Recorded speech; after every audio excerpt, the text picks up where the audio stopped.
It's a pleasure to be with you again on YouTube. And I think of the theme that is before us today, walking with God in the garden.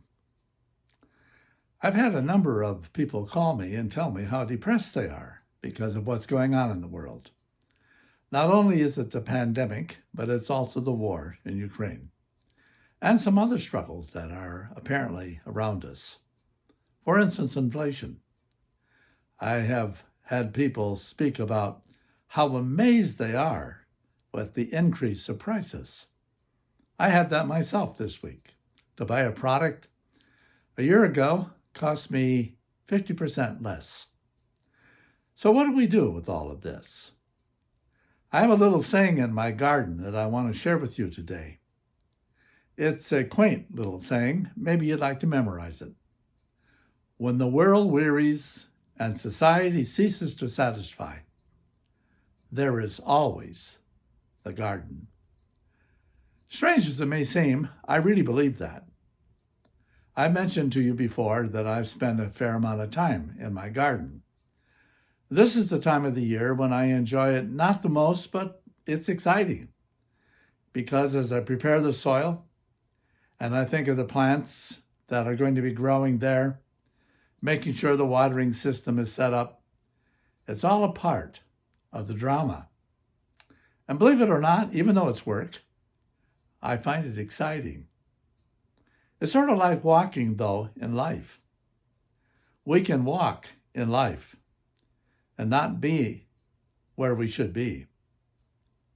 God has placed us wherever we are, in the house that you live in, the job that you have, the marriage perhaps that you have, the children that are in your household, the neighbors that surround you. Everything about your life today is a part of God's great plan. That's where He has placed you. Like with Adam. When God created Adam, He first created the garden. Then He took Adam and put Adam in the garden. It's a fascinating story there in Genesis. I'd like to encourage you to read it again. Genesis chapters 1 and 2. It will tell you how we find our place in life. That place is where God has placed us. So today, I would like to share with you a thought in the midst of so much that is depressing. There is a lot of depression today. I received a phone call from a dear friend of mine who lives in another state and told me how depressed she was. I asked her why she was depressed.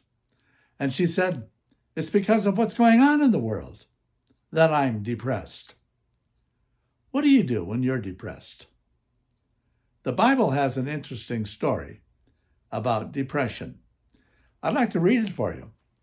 I find it fascinating as I read various scriptures and find how much alike the personalities of the Bible are like us today.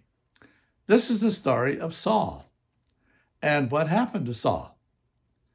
It's a story of his depression.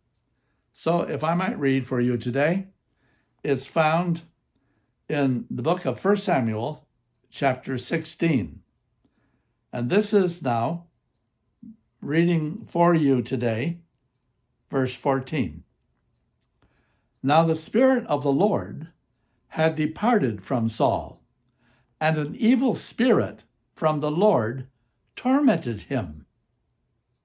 Saul's attendant said to him, see, an evil spirit from God is tormenting you. Let our Lord command his servants here to search for someone who can play the harp. He will play when the evil spirit from God comes upon you, and you will feel better. Isn't that interesting?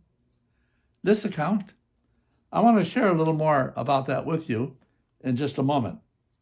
But then it also says, beginning with verse 23, whenever the Spirit from God came upon Saul, David would take his harp and play.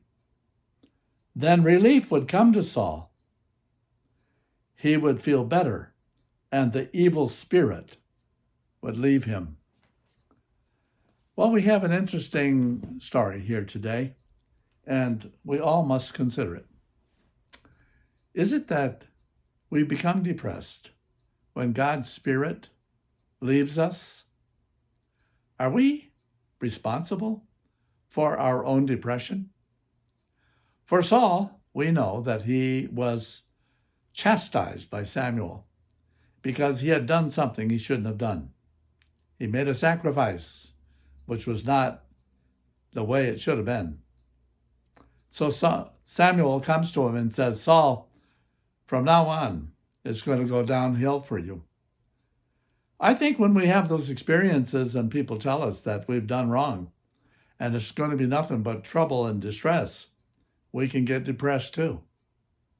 Bad investments, for instance, bad choices, bad moves, bad relationships, all can be sources of depression. Now, depression is something that may also be clinical. So I'm not suggesting it's always connected to some form of human behavior. But human behavior has a lot to do with how we feel about life, whether we are depressed or enlightened. What do we do when we get depressed? Well, Saul didn't know what to do. So his servant said to him, Saul, we think we have an answer for you. What you need is music, Saul. We need a harpist here to play for you when you are depressed. And the Bible very interestingly says that when David was found to play the harp for Saul, that the evil spirit that God had given him left him. So we would assume that then the Spirit of God came upon Saul. I'm not going to get into a big discussion with you here on YouTube about why we get depressed, whether it's because God makes us depressed or whether we are personally responsible.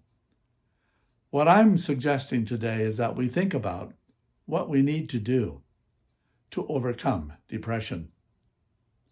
In our society today, we know that one of the ways that is prescribed for us is to perhaps take drugs. A lot of people drink alcohol. Many people find themselves escaping into some form of fantasy, maybe because of what they read or lose themselves in television. They might not really deal with the actual depression, but only the symptom of it. So today, I'm encouraging you to find a more constructive way to deal with your depression if you are depressed.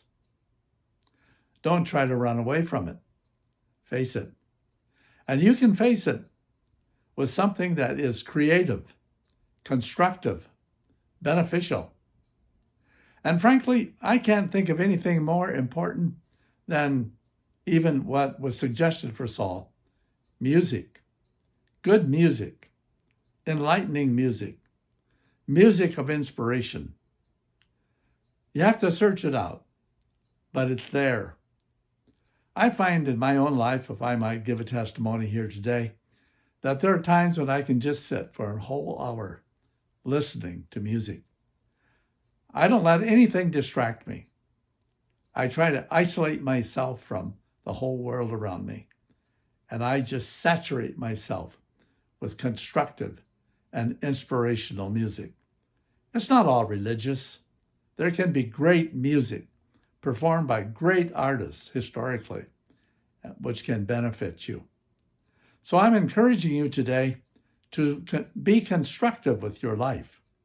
In the midst of so many things that can depress us and discourage us, seek out those things which will lift your spirit. And again, we're not arguing whether God gives you that depressed spirit. Oftentimes it is related to our behavior or our attitude. But at the same time, we can find channels in life, instruments in life, ways of life that can lift us up. And if nothing else, friends, take a walk through the garden. There are many wonderful gardens that in our area here or in your area that you can walk through. May God bless you today as you seek to walk away from the world of depression. Have a great day and dial in again next week.